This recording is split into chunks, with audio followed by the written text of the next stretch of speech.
Good morning friends, welcome to my channel Trade with Peace. இன்னைக்கு Nifty இந்த பிளேஸ்ல open ஆயிருக்கு. கேப் அப்ல தான் ஓப்பன் ஆயிருந்துச்சு. ஸோ இதில் ஃபர்ஸ்ட் 1 மினிட்லயே இந்த பிளேஸ்ல போயிட்டு ரிஜெக்ஷன் ஆயிருந்துச்சு.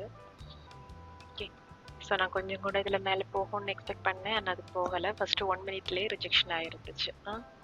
ஓகே, ஸோ இதில் ட்ரேட் எடுத்திருக்கணும், இல்லை இதில் வந்துட்டு மறுபடியும் இதில் ஓப்பனிங் வரும்போதாவது ட்ரேட் நான் எடுத்திருக்கணும். அப்போ எடுக்கலை. ஃபர்ஸ்ட் 5 மினிட்ஸ் முடியும் போதே ஆப்ஷன் நல்லா ஏறிடுச்சு புட் சைடு.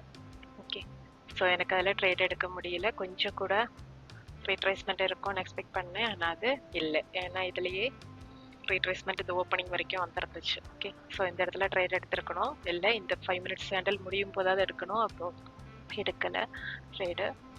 தென் இதில் டார்கெட்டே வந்துடுச்சு. நெக்ஸ்ட் கால் சைட் போகவும் இல்லை, கொஞ்சம் மேலே போன பிறகு செல் சைட் போகலான்னு பார்த்தேன். ஸோ அதுலேருந்து ரொம்பவே லாஸ் ஆயிடுச்சு. ஓகே, இந்த பிளேஸில் வச்சு செல் சைட் எடுத்திருப்பேன். இங்கெல்லாம் போகும்போது ரொம்பவே லாஸ் ஆகிருந்துச்சு. தென் ஆவரேஜ் பண்ணி நிறைய டைம்ஸ் ஆவரேஜ் பண்ணி இந்த பிளேஸ் பக்கத்தில் வரும்போது புக் பண்ணிக்கிட்டேன். ஓகே, ஒரு 10 பாயிண்ட்ஸும் இல்லை, ஒரு 8 பாயிண்ட்ஸ் பக்கத்தில் புக் பண்ணியிருப்பேன். ஓகே, ஸோ இது ஆர்டரில் பார்த்துக்கலாம். 929க்கு எடுத்திருக்கேன் ட்ரேடு. 919க்கு எடுத்திருக்கணும். 919 இல்லை 918க்கு எடுத்திருந்தேன்னா அது புட் சைடில் ட்ரேடை புக் பண்ணியிருந்திருக்கலாம். ஓகே, தென் நிறைய டைம்ஸ் ஆவரேஜ் பண்ணி 1038க்கு க்ளோஸ் பண்ணியிருந்தேன். ஸோ இது பொசிஷனில் பார்த்துக்கலாம். 1995 வந்துருந்துச்சு. ஓகே,